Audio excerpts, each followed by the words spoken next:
Welcome to Ifya Media, where we bring you fresh updates, fresh news, and fresh information. So basically today, we'll be talking about issue going on in Africa, which is very important to the world and to everybody. But, particularly, I love what this man said in this video. I want to watch it, how he exposed all these countries, especially China and Chinese in Africa. Watch this video. At the end of the video, you can make contribute by making your comments constructively. You can as well share this video. It will help one or two people out there and actually follow in exposing Chinese in Africa. I won't say much about it, but I want you to watch the video and also like. Thank you.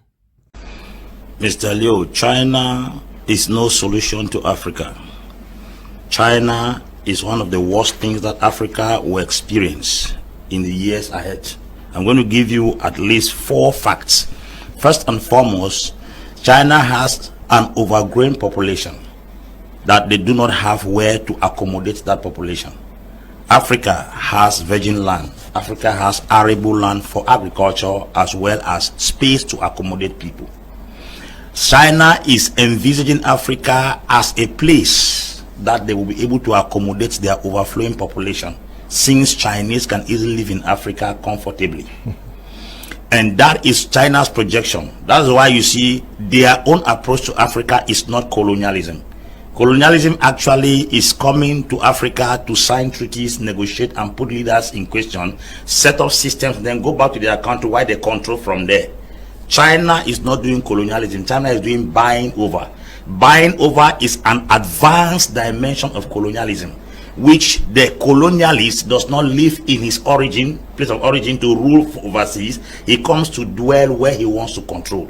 The Europeans did not come to stay in Africa. They came here, set up structures like La Francophonie, Commonwealth, AU, and other structures, put them in place, and then put puppet leaders, while from Europe and America, their treaties and their agreements are controlling Africa. China is not doing that.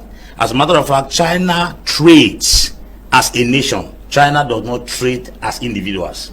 The man who is selling shoe at Dutch there in Douala is selling under the Chinese government. He's not selling as an individual. But the French man that is selling somewhere around Tico, Douala, is selling his business. Now, China does not go into the market, number one, to sell products. China go to win the market.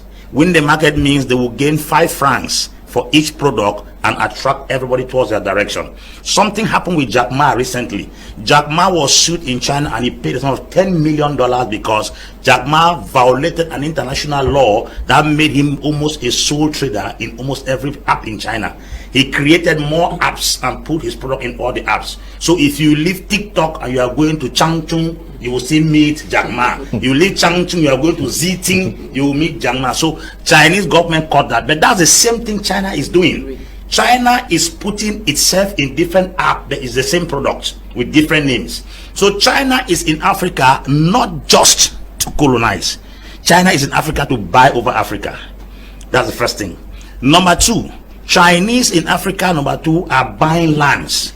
Europeans did not buy lands. If you come to Cameroon, you will not see former French buildings. You will see former German buildings. And even the companies from France that are operating here, they operate on rented structures. So because the Frenchman is not interested to stay here, he's interested to extract and suck the community, then goes away. The Frenchman does not build infrastructure. The Frenchman comes to suck your resources and go away. China is not coming in that capacity. China is coming to create a space where you will discover that there can be a Chinese village in Africa. China has 20 police stations in South Africa to do what? To protect Chinese business. China has 4 generals in the Zambian army to protect what? The Chinese business. The mayor of Lusaka was once sanctioned by Edgar Lungu, who was the former president of Zambia, because a Chinese a Zambian guy entered into a Chinese restaurant with a Chinese lady to eat, and then the Chinese man chased the Zambian guy out of the restaurant. When the mayor of Lusaka spoke against the Chinese man, the president sanctioned and asked the mayor to apologize to a Chinese man in Zambia. That tells you the infiltration of China in Africa is not just coming as a colonialist. China is coming as a settler. So we cannot trust China. We can't. The next thing that China does is that China is not dealing with raw materials as Europeans do. China goes to the extent of doing the meager job that the common man in Africa does. That is to say, depriving even him that fries puff puff, he that cultivates tomato, he that cultivates pineapple, and even him that also does fishing around the shores of Cameroon. China is depriving them. The next thing that China is doing, that China is coming with genetically programmed seeds. I want to naked China here. I'm sure they are watching it. They are coming with genetically programmed seeds to put inside the kind of crops we grow here. Our plantains are no longer our plantains. Pineapple that come from Hawaii, the skin is bright. You open it, it is white inside. It's not white. It's genetically programmed seeds. When you eat those seeds, you start reacting, behaving, and acting like the way those seeds want you to be programmed, which is very dangerous. Now, China's approach to Africa also is to establish Chinese dominion by incurring debts. China is an advanced colonialist because why? China is coming with a debt strategy. Once you are indebted to somebody, you are a slave to that person. China sold the port of Djibouti and established a military base there. Chinese come to sign contract in Africa in Mandarin, not English. So most of the contract China signs in Africa, our authorities don't read them because most of them don't understand Mandarin.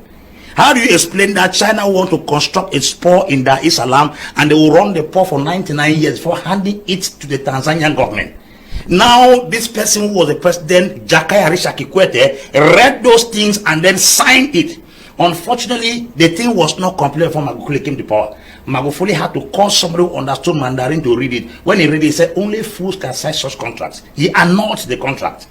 How can a Cameroonian who understands English and French fly to China to sign a contract in Mandarin?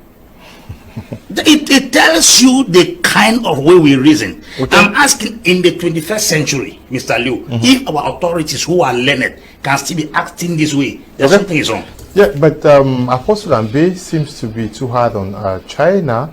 Mambo, don't you think that China may have also helped Africa better than what we experienced with the West?